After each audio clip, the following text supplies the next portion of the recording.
ಮನಸ್ಕರು ಸಮಾನ ಸಿದ್ಧಾಂತಗಳನ್ನು ಯಾರು ಹೇಳಿದ್ರು? ಅಂದ್ರೆ ನಾ ಹೇಳಿದ್ದು ಒಂದೇ ತತ್ವ ಸಿದ್ಧಾಂತ. ಹೆಂಗ್ ಹೇಳ್ತೀರಿ ನೀವು?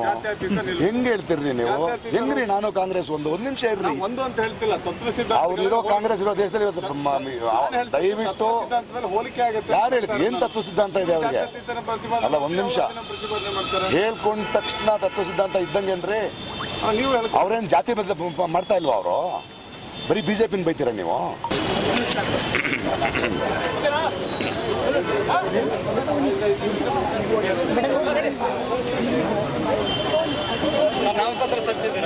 ನಮಸ್ಕಾರ. ನನ್ನ ಬದುಕಿನ ಮತ್ತೊಂದು ಬಹಳ ಮುಖ್ಯವಾದ ದಿನ ಇದು. ಒಬ್ಬ ಪ್ರಜೆಯಾಗಿ ಇದು ಹಲವು ತಿಂಗಳಿಂದ ಯೋಚನೆ ಮಾಡ್ತಾ ಇದ್ದೆ. ಎಲ್ಲೋ ಮಾತಲ್ಲ, ಬರೀ ಪ್ರಶ್ನೆ ಕೇಳೋದಲ್ಲ, ಎಲ್ಲವನ್ನು ನಾವು ಸಾಧಿಸಿದ್ದಾಯಿತು. ಸಮಾಜ ನಮಗೆ ಈ ಒಂದು ಸ್ಥಾನದ ಎಲ್ಲ ಜವಾಬ್ದಾರಿಯಿಂದ ಇರಬೇಕು.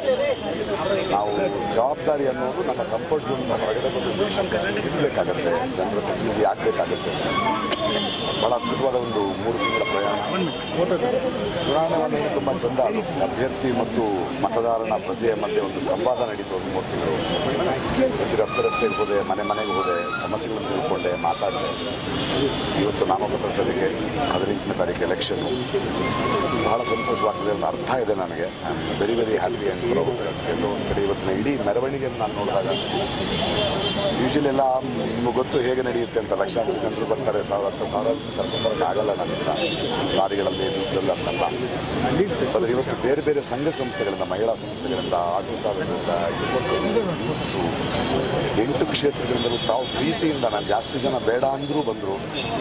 ಒಂದು ತಂಡಗಳು ಬಂತು, ಸಡಗರವಾಗಿತ್ತು. ಇಲ್ಲ ಒಂದು ಕಡೆ ಚುನಾವಣೆ ಅನ್ನೋದೊಂದು ಹಬ್ಬ ಆಗಬೇಕು ಭಾರತ ದೇಶದಲ್ಲಿ, ರಾಷ್ಟ್ರದ ಹಬ್ಬ. ಅದು ನನ್ನ ಮತವನ್ನು, ಅದೊಂದು ಮತ ಅಲ್ಲ, ಅದು ಮೀಸಲು ಬರಲ್ಲ, ಅದೊಂದು ಜವಾಬ್ದಾರಿ, ಅದೊಂದು ನಿಲುವು, ಒಂದು ಪ್ರಜೆಯ ನಿಲುವು. ಈ ಒಂದು ಸಂಭ್ರಮದಲ್ಲಿ ಭಾಳ ಸಂತೋಷ. ನಾಮಪತ್ರವನ್ನು ಸಲ್ಲಿಸಿದ್ದೇವೆ ಸ್ವತಂತ್ರ ಅಭ್ಯರ್ಥಿಯಾಗಿ.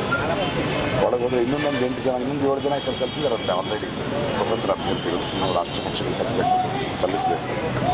ನೋಡಿ, ಅವರು ಮೋದಿ ಅಂತ ಪಾಪ ಅವ್ರಿಗೇನೋ, ಇದು ಪ್ರಜಾತಂತ್ರ ಅಲ್ಲ ಇದು. ಬಟ್ ಏನು ಮಾಡೋದು ನೋಡಿ, ಭಾಷಣ ಮಾಡಿದ್ರು ಮೋದಿ ಅಂತಾರೆ, ಸಾವಿನ ಮನೆಗೆ ಹೋದ್ರು ಮೋದಿ ಅಂತಾರೆ.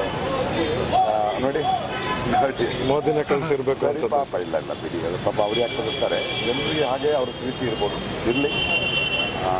ಒಂದು ಸ್ವತಂತ್ರ ಇದೆ ಭಾರತ ದೇಶದಲ್ಲಿ. ಪ್ರಜೆಗಳ ಹತ್ರ ಹೋಗಿ ಹೇಳ್ಕೊಳ್ಳೋದಕ್ಕೆ ಅವರ ಆಶೀರ್ವಾದ ಇದೆ ಅಂತ ನಂಬ್ತೀನಿ. 3 ತಿಂಗಳ ಏನೊಂದು 4-5 ಲಕ್ಷ ಜನರನ್ನು ನಾನು ಭೇಟಿ ಮಾಡಿದ್ದೇನೆ. ಇನ್ನೊಂದು 25 ತಿಂಗಳಿದೆ, ಇನ್ನೂ ಭೇಟಿ ಮಾಡ್ತಾ ಹೋಗ್ತೇನೆ. ಸಂವಾದ ಮುಂದುವರಿಯುತ್ತೆ. ಜನ ಡಿಸೈಡ್ ಮಾಡ್ತಾರೆ. ನನಗೆ ನಂಬಿಕೆ ಇದೆ.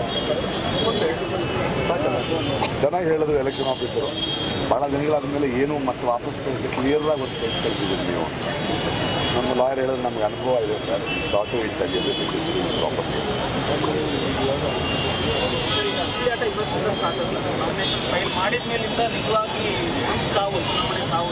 ಹಂಗೆ ಹೇಳ್ತಾರೆ ಗೆಳೆಯರೇ. ನೋಡಿ, ಭಾಷೆನೇ ಕೆಟ್ಟೋಗ್ಬಿಟ್ಟಿದೆ ನೋಡಿ. ನಾವು ದಕ್ಷಿಣ ತಕ್ಷಣ ಅಸಲಿ ಆಟ ಅಂತ, ಯಾರು ಗೆಲ್ಲೋದು ಸೋಲೋದು ಅಂತೇವೆ, ಯಾವುದೋ ಒಂದು ಪಕ್ಷದ ಭದ್ರಕೋಟೆ ಅಂತೇವೆ. ಹಾಗಲ್ವಲ್ಲ ಅದು. ಸೋಲೋದು ಗೆಲ್ಲೋದು ಹೇಗಾಗುತ್ತೆ? ಚುನಾವಣೆ ಆರಿಸುವುದು, ಆರಿಸಲ್ಪಡುವುದು ಅಷ್ಟೇ ತಾನೆ, ಪ್ರತಿನಿಧಿಸುವುದು ಅಷ್ಟೇ ತಾನೆ. ಅದರಲ್ಲಿ ಸೋಲು ಗೆಲ್ಲುವು ಏನಿದೆ? ಪ್ರತಿನಿಧಿಸಿದ್ರೆ ಆರಿಸ್ಕೊಳ್ತಾರೆ ಅಷ್ಟೇ. ಯಾರು ಭದ್ರಕೋಟೆ ಯಾಕಾಗುತ್ತೆ? 5 ವರ್ಷಕ್ಕೊಂದ್ಸಲ ಪ್ರಜಾಪ್ರಭುತ್ವದಲ್ಲಿ ಬದಲಾಗಬೇಕು. ರಿಪೋರ್ಟ್ ಕಾರ್ಡ್ ಕೊಡ್ತಿದ್ರೆ, ಕೆಲಸ ಮಾಡ್ತಾ ಇದ್ರೆ. ಸೊ ಒಂಥರ ಮ್ಯಾಚ್ ಥರ ಮಾಡಿಬಿಟ್ಟಿದ್ದಾರೆ. ಒಂದು ದಂಧೆ ಆಗೋಗಿದೆ, ಒಂದು ಬಿಸ್ನೆಸ್ ಆಗೋಗಿದೆ. ಇಲ್ಲೇ ಪ್ರಜೆಗಳು ಯೋಚನೆ ಮಾಡಬೇಕು. ಬದಲಾವಣೆ ಬೇಕು ಅಂದರೆ ನಾವು ಬದಲಾಗಬೇಕು, ನಮ್ಮ ವೋಟಿಂಗ್ ಪ್ಯಾಟರ್ನ್ ಬದಲಾಗಬೇಕು. ರಾಜಕೀಯ ಪಕ್ಷಗಳೆಲ್ಲ ಅಭ್ಯರ್ಥಿಯನ್ನು ನೋಡಿ ವೋಟ್ ಮಾಡ್ಕೊಂಡು ನಾವು ಕಲಿಬೇಕು. ಜವಾಬ್ದಾರಿ ಅದು ನಮ್ಮದು. ಈಗಲೂ ಲೆಕ್ಕಾಚಾರ ಬದಲಾಗಿಲ್ಲ. ಪ್ರಕಾಶ್ ರಾಜ್ ಸ್ಪರ್ಧೆಯಿಂದ ಬಿಜೆಪಿಗೆ ಅನುಕೂಲ ಆಗುತ್ತೆ ಅಂತ. ಕಾಂಗ್ರೆಸ್ ಮತಗಳ ಎಲ್ಲ ಒಂದು ಕಡೆ ಪ್ರಕಾಶ್ ಅಲ್ಪಸಂಖ್ಯಾತ ದೇಶದಲ್ಲಿ ಏನಾಗಿದೆ ಅಂದರೆ, ಇದು ಬಿಜೆಪಿ ಕ್ಷೇತ್ರನ ಕಾಂಗ್ರೆಸ್ ಕ್ಷೇತ್ರನ ಅಂತ ನೀವು ನೋಡ್ತಾ ಇದ್ದೀರಿ. ನಾನು ಇದು ಪ್ರಜೆಗಳ ಕ್ಷೇತ್ರ ಅಂತ ನೋಡ್ತಾ ಇದ್ದೇನೆ. ಕಾಂಗ್ರೆಸ್ನವರು ಅವರ ಮತ ವಿಭಜನೆ ಆಗುತ್ತೆ ಅಂದರೆ, ನೀವು 2 ವರ್ಷ 10 ವರ್ಷ ಆಯಿತು ಈ ಕ್ಷೇತ್ರ ಆಗಿ. 2 ಎಲೆಕ್ಷನ್ ಆಗಿದೆ ಸೆಂಟ್ರಲ್ಲು. ಗೆದ್ದಿದ್ದೀರಾ ನೀವು ಯಾಕೆ ವಿಭಜನೆ ಬಗ್ಗೆ ಮಾತಾಡ್ತೀರಿ? ಗೆಲ್ಬೋದಿತ್ತಲ್ಲ ನೀವು. ಸೊ ಹಾಗೆ ನೋಡಬಾರ್ದು ಇದನ್ನು. 5 ವರ್ಷಕ್ಕೊಂದ್ಸಲ ಲಾಸ್ಟ್ ಟೈಮ್ ನಡೆದಿದೆ, ಈ ಸಲ ನಡೆಯುತ್ತಂತ ಹೆಂಗೆ ಜನ ನಿರ್ಧಾರ ಮಾಡಲಿ. ರಿಪೋರ್ಟ್ ಕಾರ್ಡ್ ಇದೆ ಅವ್ರ ಮುಂದೆ. ನಾವು ಯಾರನ್ನು ಆರಿಸಿದ್ವು, ಅವರು ನಮ್ಗೆ ಕಣ್ಣು ಕಾಣಿಸಿದಾರ, ಕೆಲಸ ಮಾಡಿದ್ರು ಯಾರು ಇದ್ದಾರೆ? ಇವಾಗ ಲಾಸ್ಟ್ ಟೈಮು ಕಾಂಗ್ರೆಸ್ಸಿಂದ ಒಬ್ಬರು ನಿಂತಿದ್ರು, ಅವರೇ ಬಂದಿದ್ದಾರೆ. ಮತ್ತೆ ಸೋತ ತಕ್ಷಣ ಎಲ್ಲೋದ್ರು, ಈಗ ಯಾಕೆ ಬರ್ತಾ ಇದ್ದಾರೆ? ಈಗ ಹೊಸಬ ಯಾರೋ ಬಂದಿದ್ದಾನೆ ಪ್ರಕಾಶ್ ಅಲ್ಲದೆ ಇನ್ನೂ 7 ಜನ ಸ್ವತಂತ್ರ ಅಭ್ಯರ್ಥಿಗಳು ಹಾಕಿದ್ದಾರೆ. ಅವರ ಹಿಂಬಾಲಕರು ಇರ್ತಾರಲ್ವಾ, ಅವ್ರನ್ನ ಇಷ್ಟಪಡೋರು ಇರ್ತಾರಲ್ವಾ. ನೋಡೋಣ, ಜನ ಡಿಸೈಡ್ ಮಾಡಲಿ.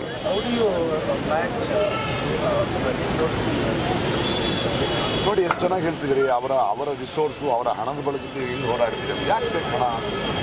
ಇವಾಗ ಪೇಪರ್ಗಳಲ್ಲಿ ಲಕ್ಷ ಕೊಟ್ಟು ಅಡ್ವರ್ಟೈಸ್ಮೆಂಟ್ ಕೊಡಕ್ಕೆ ಬೇಕು, ನನಗೆ ಕೊಡಲ್ಲ. ನಾನು ಸುದ್ದಿನೇ ತಾನೆ, ಇಷ್ಟು ಮಾಧ್ಯಮಗಳಿವೆ, ಅವ್ರಿಗೆ ಆ ದುಡ್ಡಿದೆ, ಅದನ್ನು ಖರ್ಚು ಮಾಡ್ತಾರೆ. ಹೋಲ್ಡಿಂಗ್ಗಳಿಲ್ಲ ಪುಣ್ಯಕ್ಕೆ. ಓಟ್ ಕೊಟ್ಟು ದುಡ್ಡು ಕೊಟ್ಟು ಓಟ್ ತೊಗೊಳ್ಬೇಕಾದ ದುಸ್ಥಿತಿ ನನಗಿಲ್ಲ. ಯಾರಿಗೂ ಕರ್ಕೊಂಬರ್ಬೇಕಾಗಿಲ್ಲ. ನಾನು ದೊಡ್ಡ ಮೀಟಿಂಗ್ಗಳು ಮಾಡಲ್ಲ. ಇವರು ಕೊನೆ 15 ದಿನದ ಮಾಡೋ ಮೀಟಿಂಗ್ನ ನಾನು 200 ಜನ 400 ಜನ ಅಂತ 2 ತಿಂಗಳು 3 ತಿಂಗಳಿಂದ ಮಾಡಿಬಿಟ್ಟಿದ್ದೀನಿ. ಸೊ ಹಣ ಯಾಕೆ ಬೇಕು, ಯಾವುದಕ್ಕೆ ಬೇಕು ಅಂತ ಆಗುತ್ತೆ, ಯಾವುದನ್ನು ಮ್ಯಾಚ್ ಮಾಡಬೇಕು. ಅದೇ ಜನ ನಾನೇನು ಹೇಳ್ತಿದ್ದೀನಿ, ನನ್ನ ನಡಿಗೆಲ್ಲ ಮಾತಾಡ್ತಿರೋದು ಹೆಂಗೆ ದಂಧೆ ಆಗಿದೆ ನೋಡಿ. ಹಣ ಬಲ ಇದ್ದವರೇ ರಾಜಕೀಯಕ್ಕೆ ಬರೋಕ್ಕೆ ಸಾಧ್ಯ, ಕುಲ ಬಲ ಇದ್ದವರು ರಾಜಕೀಯಕ್ಕೆ ಬರೋಕ್ಕೆ ಸಾಧ್ಯ ಆದರೆ ಅದನ್ನು ನಾವು ಬದಲಾಯಿಸಬೇಕಾಗಿದೆ. ಕೆಲಸ ಮಾಡೋರು, ನಮ್ಮನ್ನು ಪ್ರತಿನಿಧಿಸೋರು, ನಮ್ಮ ಸಮಸ್ಯೆಗಳಿಗೆ ದನಿಯಾಗೋರು, ಅದು ಯಾರಾದರೂ ಆಗಲಿ, ಯಾವ ಪಕ್ಷದವರೇ ಆಗಿರಲಿ. ನಾವು ಇಲ್ಲಿ ಯಾವುದೋ ಪಕ್ಷದ ಮೇಲೆ ಬೈಯೋದಲ್ಲ. ನೀನೇನು ಅಂತ ಜನಕ್ಕೆ ಹೇಳೋದೇ ಹೊರತು ಇನ್ನೊಬ್ಬರು ಬೈದೇನು ಮಾಡ್ತೀನಿ. ನನಗೆ ಇನ್ನೊಬ್ಬರನ್ನ ಬೈಯೋದ್ರಿಂದ, ಇನ್ನೊಬ್ಬರನ್ನ ಹೋಗೋದ್ರಿಂದ ಏನೂ ಆಗಲ್ಲ. ಜನರು ಮತ್ತು ನೀವು ಸಂವಾದ ಮಾಡಿ 2 ತಿಂಗಳು ಜನರಿಗೆ ನಾನು ಇಷ್ಟನ್ನೆಲ್ಲ ಮಾಡ್ತೇನೆ, ಇದನ್ನು ಮಾಡ್ತೇನೆ, ನಂಬಿಕೆ ಹುಟ್ಟಿಸ್ಕೊಳ್ಬೇಕು. ಆಮೇಲೆ ನಾವು ಡಿಸೈಡ್ ಮಾಡ್ತಾರೆ. ನಿಮ್ಮ ಥರನೇ ಸುಮಲತಾ ಅವರು ಕೂಡ ಇಂಡಿಪೆಂಡೆಂಟ್ ಆಗಿ ನೀವೇನಾದರೂ ಮ್ಯೂಚುವಲ್ ಆಗಿ ಅವರಿಗೆ ಅವರ ಶಕ್ತಿ ಇದೆ. ಇಡೀ ಚಿತ್ರರಂಗ ಅವರ ಪಕ್ಕದಲ್ಲಿದೆ. ಯಶ್ ಅವರಿದ್ದಾರೆ, ದರ್ಶನ್ ಅವರಿದ್ದಾರೆ. ಅವರಲ್ಲಿ ನಟರಾಗಷ್ಟೇ ಹೋಗಿಲ್ಲ. ಅವರಿಗೆ ಅಂಬರೀಷ್ ಪ್ರೀತಿ ನಮ್ಮ ಇಡೀ ಅಂಬರೀಷ್ ನಾವು ಬರೀ ನಟರು ಅಲ್ವಲ್ಲ, ಕುಟುಂಬ ಥರನೇ ನೋಡ್ಕೊಂಡ್ರೆ. ನಾನು ಸುಮಲತಾ ಅವ್ರನ್ನ ಬಹಳ ವರ್ಷದಿಂದ. ತಮಗೂ ಫಿಲ್ಮ್ ಸ್ಟಾರ್ಸ್ ಯಾರಾದರೂ ಬರ್ತಾರಾ ಸರ್ ಜೊತೆಗೆ ಕ್ಯಾಂಪೇನ್ಗೆ? ನನಗೆ ಬೇಕಾಗಿಲ್ಲ ಅಂತೀನಿ. ನಾನು ಆ ಥರ ಹೋಗಲ್ಲ. ನನಗೆ ಬೇಸಿಕಲಿ ಸ್ಟಾರ್ ಕ್ಯಾಂಪೇನರ್ಸ್ ಅಂದರೆ ಇಷ್ಟ ಇಲ್ಲ. ಯಾಕಂದರೆ ಚುನಾವಣೆ ಅನ್ನೋದು ನೋಡಿ, ಅಭ್ಯರ್ಥಿ ಮತ್ತು ಮತದಾರನ ನಡುವೆ ಮಾತುಕತೆ ಆಗಬೇಕು ಹೊರತು ಇನ್ಯಾರೋ ಬಂದು ಹೇಳೋದು ಆಗಬಾರ್ದು ಅಂತ ನಾನು ನಂಬ್ತೀನಿ. ಹತ್ರ ಇದೆ ದಟ್ ಈಸ್. ಒಂದು ನಿಮಿಷ ಒಂದು ಪ್ರಶ್ನೆಗೆ ಉತ್ತರ ಕೊಡೋದು ಬಿಡಬೇಕಲ್ವ, ನಾನು ಅದನ್ನು ನಂಬ್ತೀನಿ. ಕೆಲವರಲ್ಲಿ ಹೋಗಿದ್ದಾರೆ ಬೆನ್ನೆಲುಬಾಗಿ ನಿಲ್ಲೋದ್ರಲ್ಲಿ ತಪ್ಪಿಲ್ವಲ್ಲ. ನನಗೆ ಜನ ಬೆನ್ನೆಲುಬಾಗಿ ಎಷ್ಟೊಂದು ಸಂಸ್ಥೆಗಳು ನನ್ನ ಪಕ್ಕದಲ್ಲಿ ನಿಂತಿದೆ. They are my star campaign. ಹೇಳಿಮ್ಮ,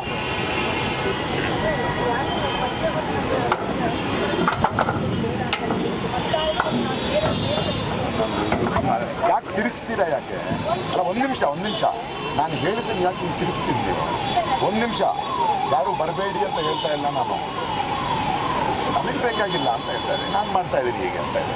ನನಗೆ ಸಾಕಷ್ಟು ಸಂಘ ಸಂಸ್ಥೆಗಳು ಬೆಂಬಲವಾಗಿರ್ತದೆ.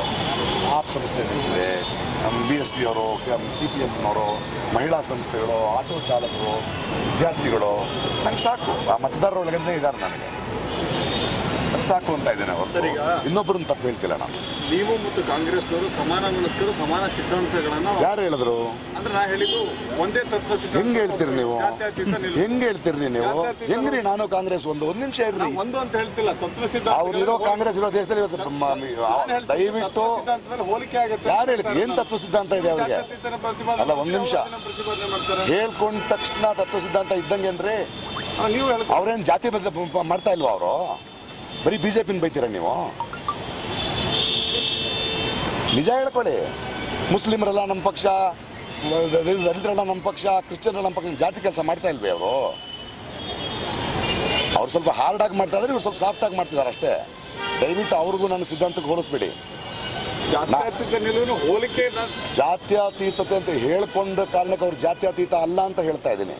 ದಯವಿಟ್ಟು ಲೆಟ್ ಅಸ್ ಥಿಂಕ್ ಅಲ್ವೇ. ನಾನು ಈ ದೇಶದ ರಾಜ ಅಂದ್ರೆ ರಾಜಾನೇ ಹೇಳೋದಲ್ಲ. ಇನ್ನ ನಡವಳಿಕೆಯಲ್ಲಿದೆಯಾ? ನಾನು ಜನರ ಜೊತೆ ಅದೇ ಮಾತಾಡ್ತಿರೋದು, ಇನ್ನು ಮಾತಿನಲ್ಲಿರೋದಲ್ಲ. ಬಿಜೆಪಿ ಕಾಂಗ್ರೆಸ್ ವ್ಯತ್ಯಾಸ ಇಲ್ಲ ಇದೆಯಾ ಹೇಳಿ? ನೀವು ನಿಮ್ಮನ್ನು ಕೇಳ್ತಾ ಇದ್ದೀನಿ. ಇದೇ ಅನಿಸ್ತಿದೆಯಾ ನಿಮಗೆ? ಇಡೀ ದೇಶ ಬೈದಲ್ಲಿ ಓಟ್ ಮಾಡ್ತಾ ಇದೆ ಸ್ವಾಮಿ. ಎಲ್ಲ ಹಿಂದೂಗಳು ತಪ್ಪಿಲ್ಲ, ಎಲ್ಲ ಧರ್ಮದವರು ಇರಬೇಕು. ಅಯ್ಯೋ ಅವ್ರು ಬಂದರೆ ನಾವು ಆಗ್ತೀವಿ ಅಂತ ಇವ್ರು ಹೆದರಿಕೆಯಿಂದ ಓಟ್ ಮಾಡ್ತಿದ್ದಾರೆ, ಇವ್ರು ಬಂದರೆ ಇವ್ರು ಆಗ್ತದೆ, ಇವ್ರು ಅಂಗಡಿ ಬಾಗಿಲು ತಗೊಂಡು ಕುಂತವ್ರೆ, ಅಲ್ಲ ಓಟ್ ಆಗ್ತಾ ಇದ್ದಾರೆ. ಅಷ್ಟೇ ನಡೀತಾ ಇದೆ. ಶತ್ರು ಬಿಜೆಪಿ ತಾನೆ. ಶತ್ರು ಯಾಕ್ರಿ ಆಗ್ಬೇಕು? ಅವರು ಹೆಂಗೆ ಎದುರಾಳಿ? ನಾನು ಯಾರ ವಿರೋಧ ಅಲ್ರಿ, ಜನಪರ. ನಾನು ಜನರನ್ನ ಕೇಳ್ತಾ ಇದ್ದೀನಿ. ನನ್ನ ಮತ್ತು ಜನರ ಮಧ್ಯೆ ಮಾತುಕತೆ. ಇವ್ರು ನಾನು ಅದನ್ನೇ ಹೇಳ್ತಿದ್ದೀನಲ್ಲ, ಅವ್ರು ನಿರ್ಧಾರ ಮಾಡ್ಬೇಕ್ರಿ ಯಾರು ಪ್ರತಿನಿಧಿಸ್ತಾರೆ ಅಂತ. ನನಗೆ ಇವ್ರಿಗೇನು ಕಬಡ್ಡಿ ಮ್ಯಾಚ್ ಏನ್ರಿ? ನಾವು ಯಾಕೆ ರಾಜಕೀಯನ ಹಾಗೆ ನೋಡ್ತಾ ಇದ್ದೀವಿ? ನಾವು ಪ್ರಜೆಗಳು, ನಾವು ಯಾವ ಪಕ್ಷದವರು ಅಲ್ಲ ಸ್ವಾಮಿ. ಈ ದೇಶದ ಪ್ರಜೆಗಳು ನಾವು. ನಮಗಾಗಬೇಕಾಗಿರೋದು ನಾವು ಕಟ್ಟಿರೋ ಟ್ಯಾಕ್ಸಿಂದ ನಮ್ಮ ಪ್ರತಿನಿಧಿಗಳು ನಮ್ಮ ಕೆಲಸ ಮಾಡ್ತಿದ್ದಾರಾ, ಕೇಂದ್ರದಿಂದ ಏನೇನು ಅನುದಾನಗಳು ಬರಬೇಕು ತರ್ತಾ ಇದ್ದಾರಾ, ರಾಜ್ಯ ಸರ್ಕಾರದ ಜೊತೆ ಮಾಡ್ತಾ ಇದ್ದಾರಾ, ಕ್ಷೇತ್ರದ ಸಮಸ್ಯೆ ಗೊತ್ತಾ, ರಾಜ್ಯದ ಸಮಸ್ಯೆ ಬಗ್ಗೆ ಮಾತಾಡ್ತಾನ. ಒಬ್ಬ MP ಅನ್ನೋನು ಸಂಸದ ಅವನು is a statesman of this country. ಅವನು ಪಕ್ಷಾತೀತನಾಗಿರಬೇಕು, ಜನರ ಪರವಾಗಿರಬೇಕು, ಜನರ ಪ್ರತಿನಿಧಿಯಾಗಿರಬೇಕು. ನಾವ್ಯಾಕಂದ್ರೆ ಹಿಂಗೆ ನೋಡಿ ದಂಧೆ ಮಾಡಿ ಒಂದು ಮ್ಯಾಚ್ ಮಾಡಿ ಆಟ ಮಾಡಿ ಇಟ್ಟಿದ್ದೀವಿ ಎಲೆಕ್ಷನ್ನ. ಹಂಗೆ ಆಗಬಾರ್ದು. ಸಡಗರ ಅದು. It's a beautiful dialogue. Sir, ಈಗ ಪ್ರಕಾಶ್ ರೈ ಕನ್ನಡ ಚಂದ್ರೋದಯ ಏನಾದರೂ ಪ್ರಕಾಶ್ ರೈ ಪರವಾಗಿ ಇಲ್ಲ, ಪ್ರಕಾಶ್ ರಾಜ್ ಅವರು ದಯವಿಟ್ಟು ಅದು ಅರ್ಥ ಮಾಡ್ಕೋಬೇಕು. ಇದು ವ್ಯಕ್ತಿತ್ವ ಗುರುತಿಸ್ಕೊಂಡು ಅವನೊಬ್ಬ ನಟನಾಗಿ ಗೊತ್ತು, ಜನರಿಗೆ ನಿರ್ದೇಶಕನಾಗಿ ಗೊತ್ತು, ನಿರ್ಮಾಪಕನಾಗಿ ಗೊತ್ತು, ಒಬ್ಬ ಬರಹಗಾರನಾಗಿ ಗೊತ್ತು, ಒಬ್ಬ ಸಾಮಾಜಿಕ ಚಿಂತಕನಾಗಿ ಗೊತ್ತು, ಹೋರಾಟಗಳಲ್ಲಿ ಭಾಗವಹಿಸೋನು ಅಂತ ಗೊತ್ತು, ಧೈರ್ಯವಾಗಿ ಮಾತಾಡೋನು ಅಂತ ಗೊತ್ತು, ಯಾರನ್ನೂ ಮೆಚ್ಚೋದಕ್ಕೆಲ್ಲ ತನ್ನ ಮನಸ್ಸಿಗೆ ಅನಿಸಿದ್ದನ್ನು ನಿಜ ಅನಿಸಿದ ಪಕ್ಕ ನಿಂತ್ಕೊಳ್ತಾನೆ ಅಂತ ಗೊತ್ತು, ಒಂದಷ್ಟು ಹಳ್ಳಿಗಳನ್ನು ದತ್ತು ತಗೊಂಡಿದ್ದಾನೆ ಅಂತ ಗೊತ್ತು. ಸೊ ಒಬ್ಬ ಮನುಷ್ಯ ಬೆಳೀತಾ ಬೆಳೀತಾ ತನ್ನ ಯಾವುದೇ ಪ್ರೊಫೆಷನಲ್ ಒಂದು ವ್ಯಕ್ತಿತ್ವ ಆಗ್ತಾ ಹೋಗ್ತಾನೆ. ಜನರಲ್ಲಿ ನಾವು ಬೆಳೆಯೋದೇ ವ್ಯಕ್ತಿತ್ವ. ನಾನು ನಟ ಅಂತ ಮಾತ್ರ ನೋಡಬೇಕು. ಸರ್, ಸ್ವತಂತ್ರ ಅಭ್ಯರ್ಥಿಯಾಗಿ ಒಬ್ಬರೇ ಪಾರ್ಲಿಮೆಂಟಲ್ಲಿ ಒಬ್ಬರೇ ಹೇಗೆ ಮಾಡ್ತಾರೆ ನೋಡಿ ಹೆಂಗೆ ಮತ್ತೆ ನಮ್ಮನ್ನು ತಲೆಗೆ ಯೋಚನೆ ಮಾಡ್ತಿದ್ದಾರೆ ನೋಡಿ ಇವರು. ಆದರೆ ಪಕ್ಷಗಳಿಗೆ ಏನು ಮಾಡಿದೆ, ಯಾವುದೇ ಪಕ್ಷದೊಳಗಿದ್ದರೆ ಜನಪರವಾಗಿ ನೀನು ಮಾತಾಡೋಲ್ಲ. ಯಾಕಂದರೆ ನಿಮಗೆ ಹೈಕಮಾಂಡ್ ಹೇಳ್ಬೇಕು, ವಿರೋಧಿಸೋಕ್ಕಾಗಲ್ಲ, ಜನರ ಪರವಾಗಿ ನಿಂತ್ಕೊಳ್ಳೋಕ್ಕಾಗಲ್ಲ.